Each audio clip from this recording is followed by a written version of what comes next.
I'm 20 years old.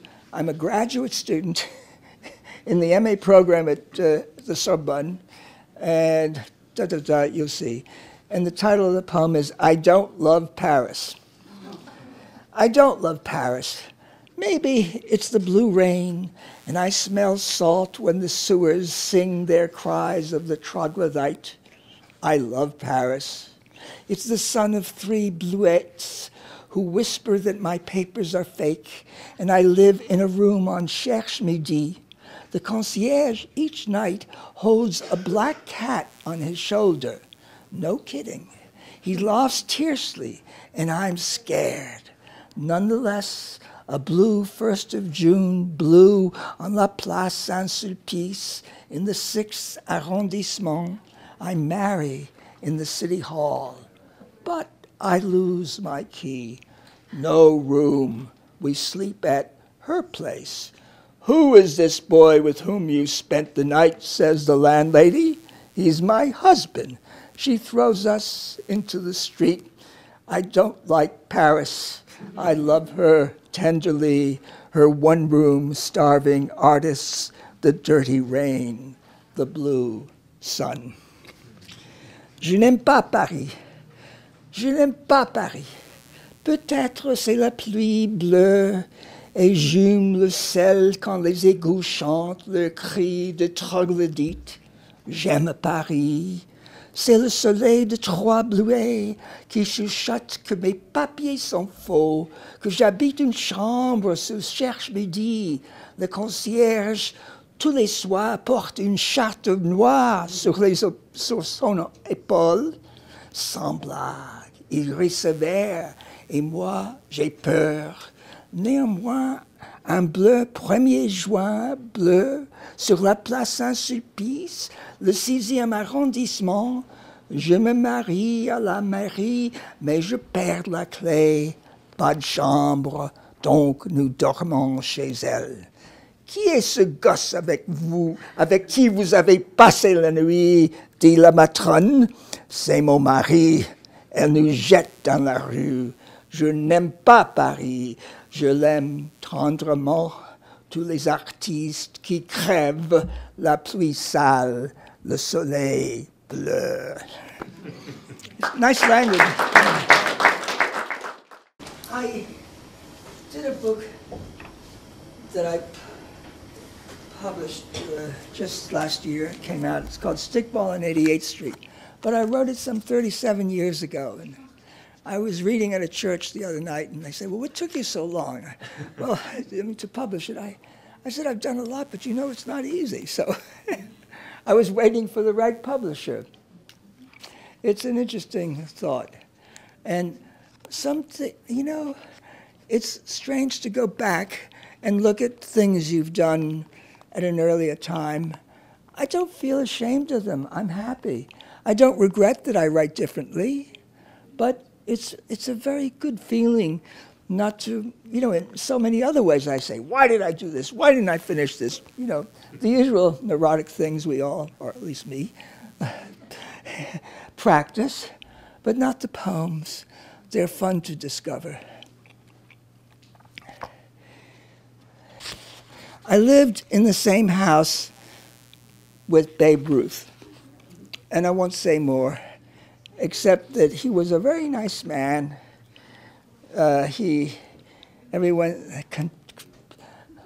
Familiarity breeds contempt. Everyone said he was a drunkard, a womanizer, and a Catholic. Isn't that nice?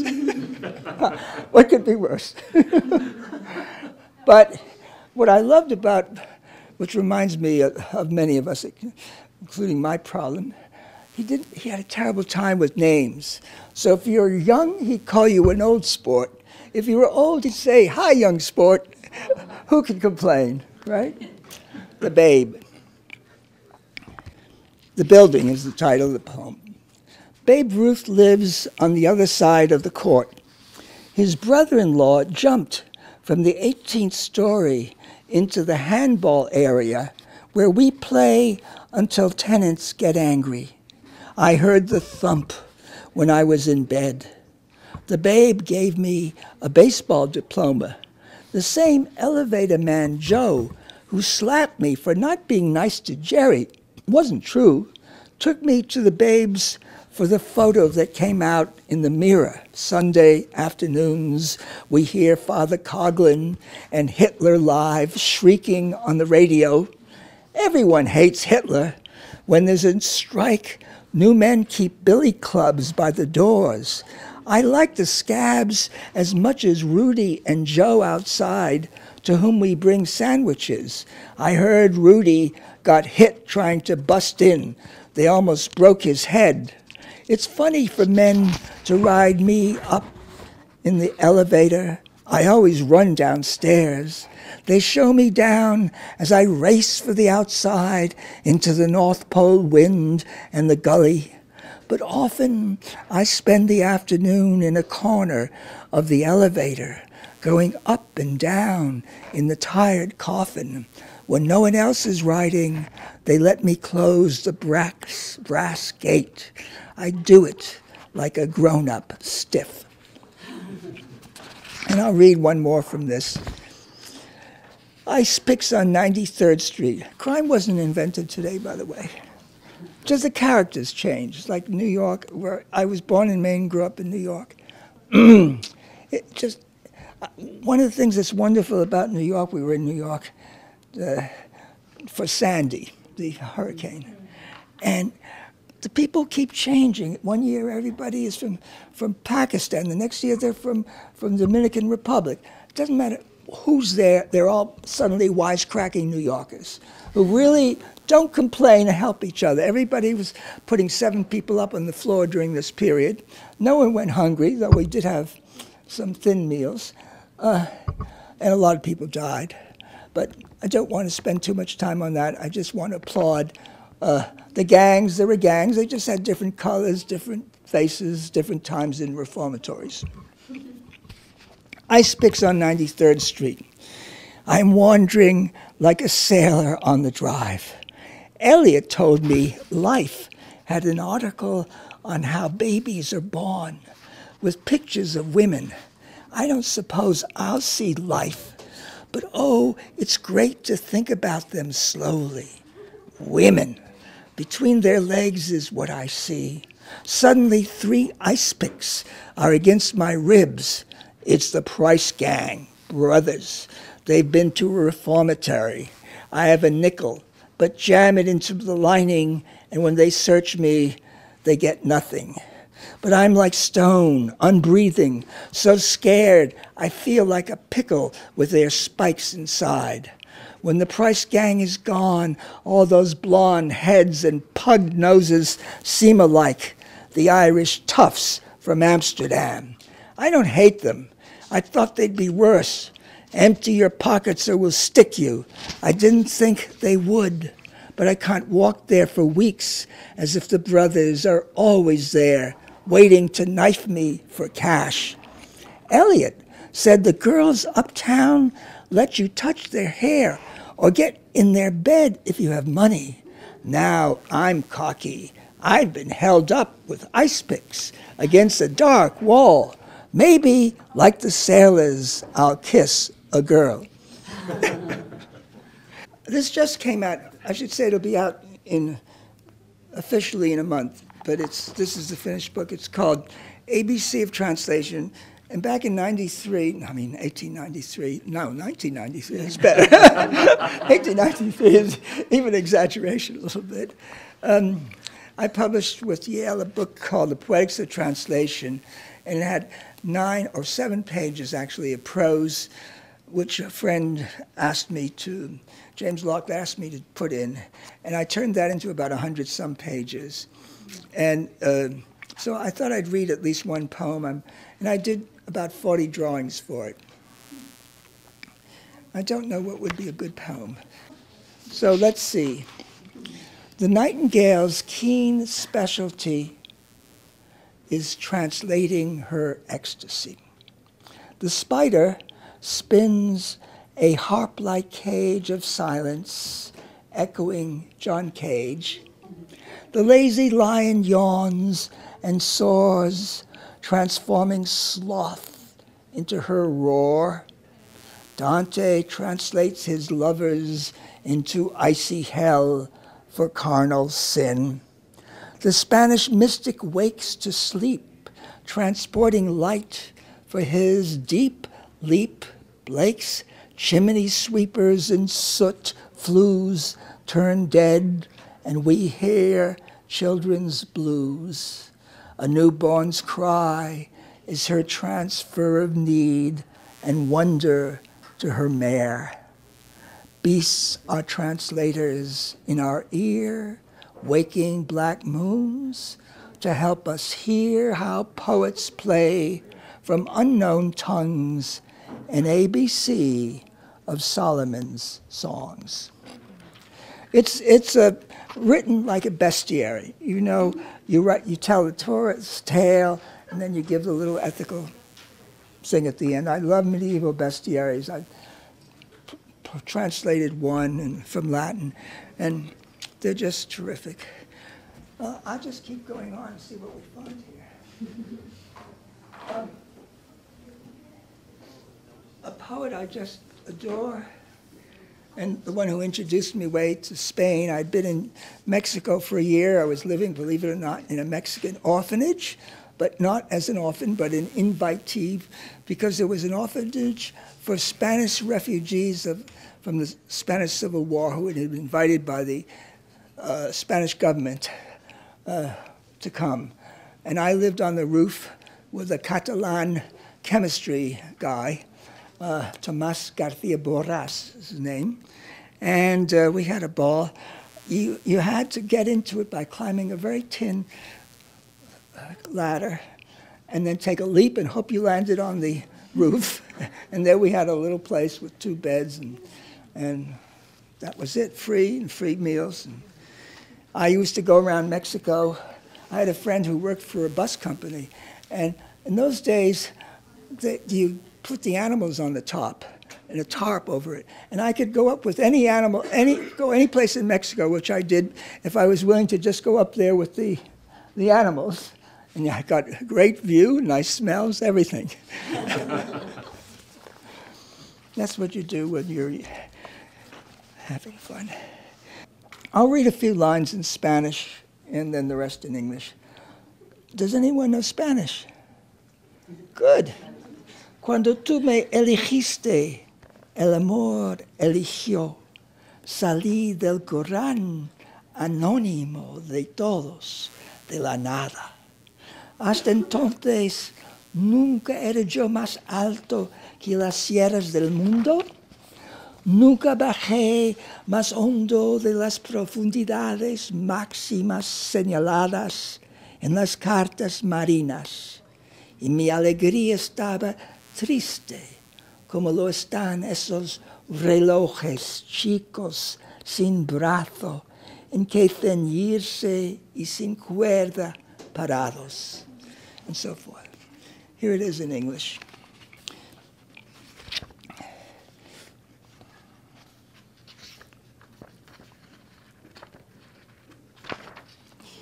When you chose, this is a series of about 70 poems he wrote. I think it was the year 1931 in northern Spain. When you chose me, love chose. I came out of the great anonymity from everyone, from nothing. Till then, I was never taller than the sierras of the world. I never sank deeper than the maximum depths marked out on maritime charts. And my gladness was sad, as small watches are, without a wrist to fasten to, without a winding crown, and stopped.